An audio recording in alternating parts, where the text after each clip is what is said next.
এই প্রোডাক্টের রিভিউ কিন্তু সম্পূর্ণ আমার ব্যক্তিগত মতামত এবং সবার ক্ষেত্রে কিন্তু সেম হবে না। আসসালামু আলাইকুম এভরিওয়ান, কোরিয়ান ব্র্যান্ডের একটি ফেস ওয়াশের আজকে রিভিউ দিব। এটা হচ্ছে রোভ্যাক্টিন একটি ফেস ওয়াশ। এই ফেস ওয়াশটা বা এই ব্র্যান্ডটা কিন্তু ফোকাস করে দ্য স্কিন সেন্সিটিভ বা যাদের একটু প্রোন স্কিন। এটা আমি ব্যবহার করা হয়ে গেছে আমার ৫-৬ মাসের উপরে এবং ১৭৫ ml এর প্রোডাক্টটার কিন্তু দাম পড়েছিল প্রায় ১৫০০ টাকার মতো।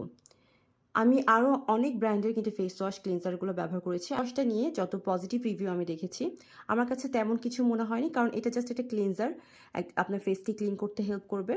এবং আমার স্কিনে এটা ব্যবহার করার পরে মনে হচ্ছে যত দিন পর্যন্ত আমি ব্যবহার করছি আমার স্কিনে বাম্পস হতো না। আমার স্কিনে এটা ব্যবহার করার পর থেকেই বাম্পস হয়, যদিও এই একটা সিলেক্টিভ প্রোডাক্টের উপরে তেমনভাবে বলা যায় না। আর উপাদান তালিকাতে কিন্তু তেমন হার্শ কোনো কিছু নেই এবং খুবই soothing, calming, hyaluronic acid, glycerin এবং বিভিন্ন রকমের যে উপাদানগুলো থাকে একটা ফেস ওয়াশে সেটাই রয়েছে। এই ক্লিনজারটা কিন্তু একটা নেগেটিভ সাইড আমার কাছে লেগেছে, এটা খুব তাড়াতাড়ি আমার কাছে মনে হয়েছে শেষ হয়ে যায়।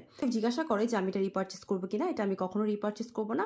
আর এটা আমি রেটিংয়ের ক্ষেত্রে কিন্তু আউট অফ 10-এ 5 দিব বা 4 দিব। এবার আসি এটা টেক্সচারে। এটা কিন্তু একদমই জেল টাইপের একটা টেক্সচার। একটু এমন একটা ক্লিনজার চাচ্ছেন যে ক্লিনজার ব্যবহার করার পর স্কিনটা ড্রাই আউট করবে না, তারা রোভ্যাক্টিনের এই ক্লিনজারটা দেখতে পারেন। এরকম ভিডিও পাওয়ার জন্য অবশ্যই ফলো এবং লাইক দিয়ে রাখবেন।